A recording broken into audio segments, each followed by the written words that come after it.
नमस्कार दोस्तों, आप सभी का स्वागत है हमारे YouTube channel GS history point पे। आज हम मानव भूगोल में अगली यूनिट को देखेंगे, प्रादेशिक नियोजन। तो प्रादेशिक नियोजन जो आपकी है, जो परीक्षा की दृष्टि से इम्पोर्टेंट यूनिट है और छोटी सी यूनिट है, लेकिन परीक्षा की दृष्टि से इम्पोर्टेंट है आपका।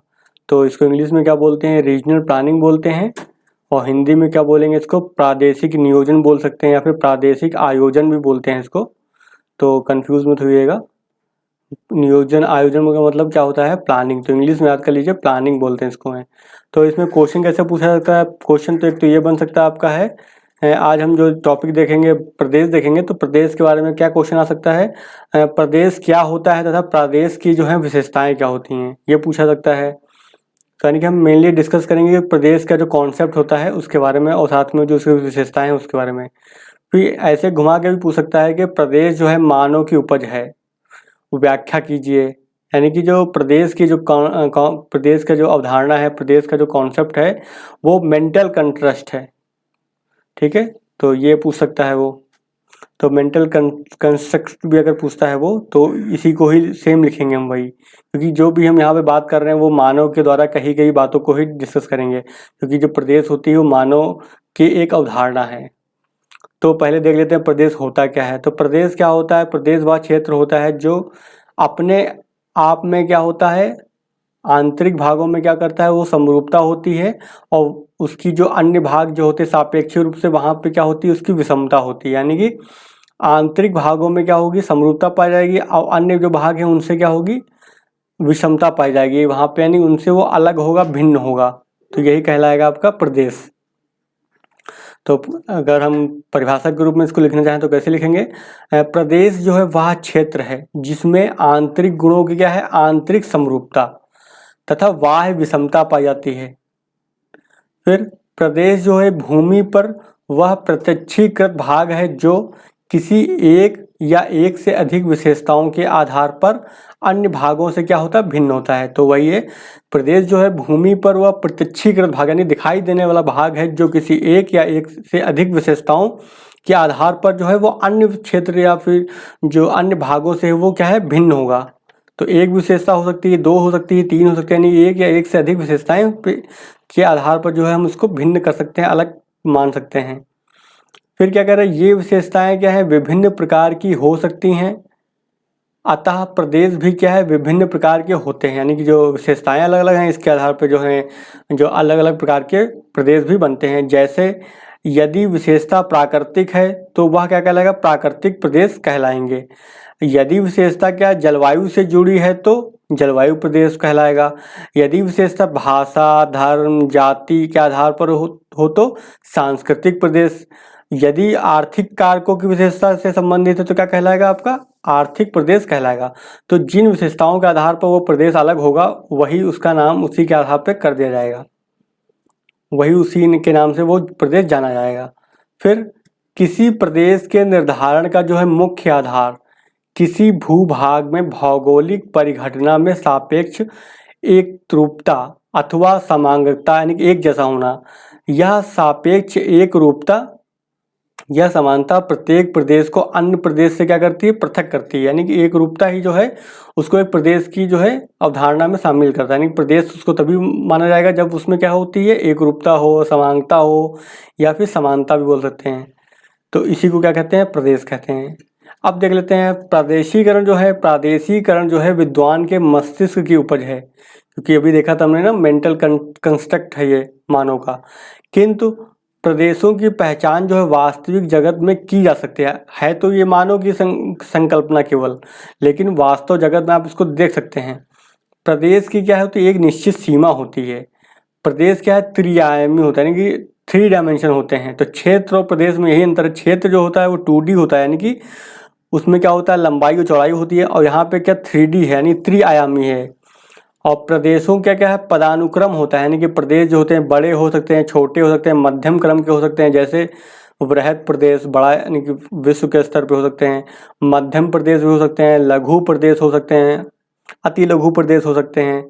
एग्जाम्पल के तौर पर देखें अगर हम, तो राजनीतिक प्रदेश की अगर बात करते हैं तो राजनीतिक प्रदेश जो है देश के आधार पर हो सकता है, फिर राज्य के आधार पर हो सकता है, जिला के आधार पर हो सकता है, ब्लॉक के आधार पर हो सकता है और ग्राम के आधार पर हम इसको देख सकते हैं। तो ये हो गया आपका राजनीतिक प्रदेश।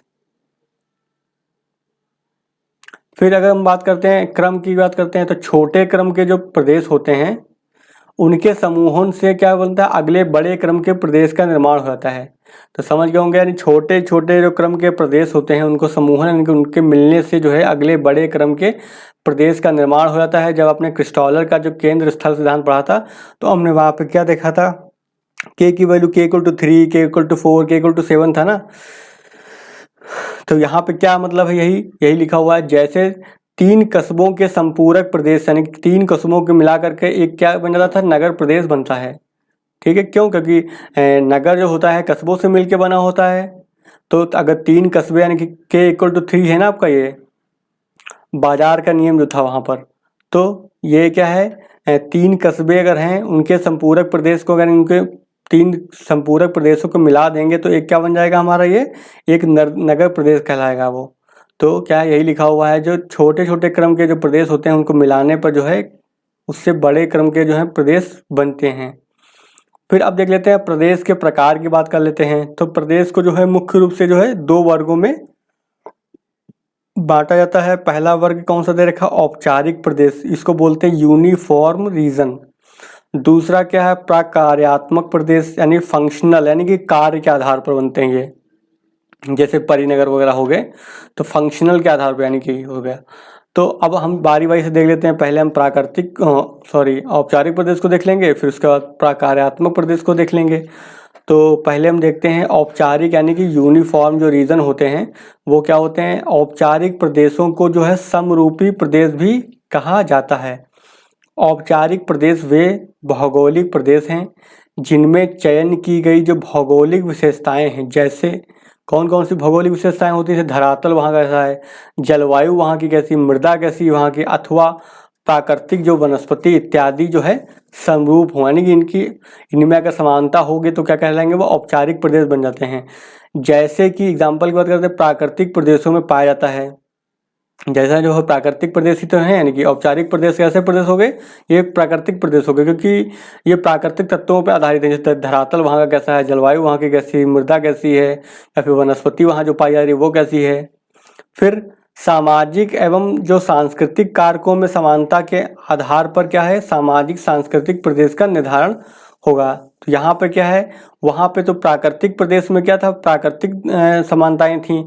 यहाँ पे सामाजिक सांस्कृतिक वाले कारकों में सामाजिक सांस्कृतिक जो है कारकों के आधार पर जो है सांस्कृतिक प्रदेश का निर्धारण किया जाता है। जैसे अगर बात करते हैं कौन कौन से, तो जैसे भाषा का प्रदेश हो गया, भाषा के आधार पर हो जाएगा। हिंदू संस्कृति तो हिंदू धर्म के आधार पर हो जाएगा।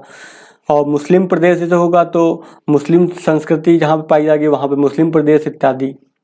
फिर यदि आर्थिक गुणों जैसे कौन से, उत्पादन संरचना यानी कि वहाँ उत्पादन की संरचना कैसी है, अथवा आय का स्तर, वहाँ पे आय का स्तर क्या है, हाई वर्ग के लोग मतलब ज़्यादा इनकम है, कम इनकम है, मध्यम वर्ग की इनकम है इत्यादि में समानता पाई जाती हो तो इन्हें क्या बोलते हैं, आर्थिक प्रदेश कहा जाता है।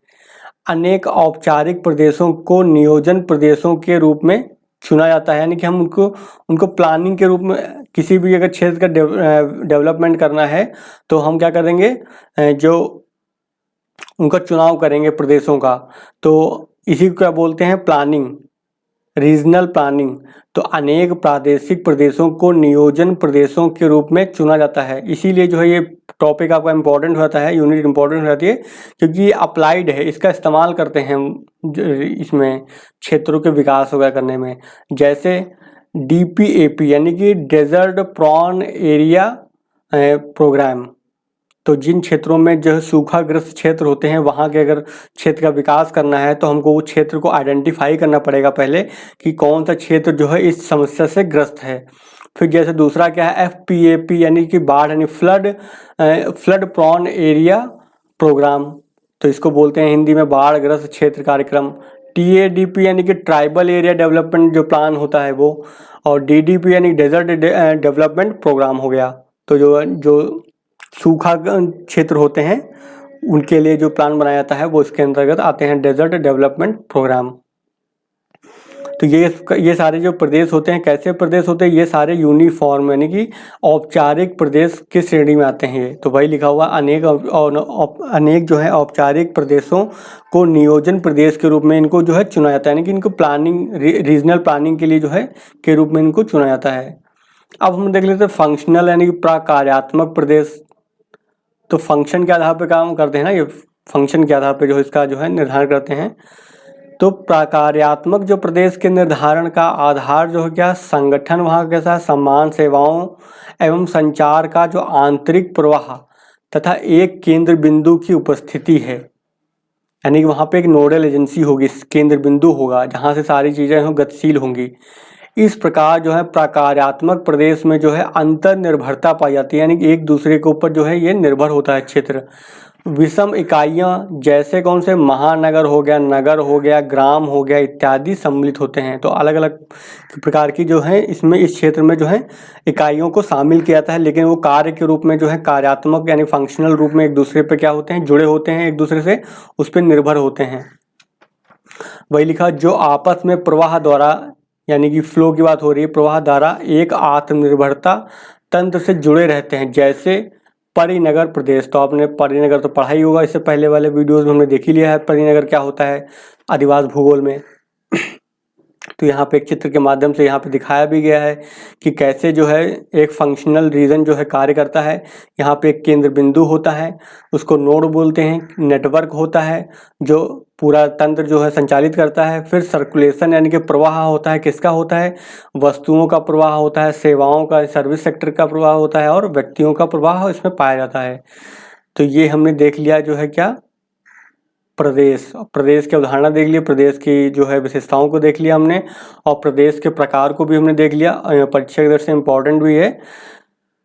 तो चलिए आज का वीडियो हम फिर यहीं पे ख़त्म करते हैं। वीडियो पसंद आया तो वीडियो को लाइक जो मार दीजिएगा, और चैनल पर नए हैं तो चैनल को सब्सक्राइब कर लीजिएगा। और जियोग्राफी ऑप्शनल के पेड ग्रुप से अगर आप जुड़ना चाहते हैं, ज्वाइन करना चाहते हैं, तो आप हमें इस नंबर पर कॉल या व्हाट्सएप कर सकते हैं, 8860558530। इस पे जो है कॉल और व्हाट्सएप करके पेड ग्रुप से संबंधित अधिक जानकारी को प्राप्त कर सकते हैं। तो चलिए फिर आज का वीडियो हम यहीं पे ख़त्म करते हैं, मिलते हैं फिर नेक्स्ट वीडियो में।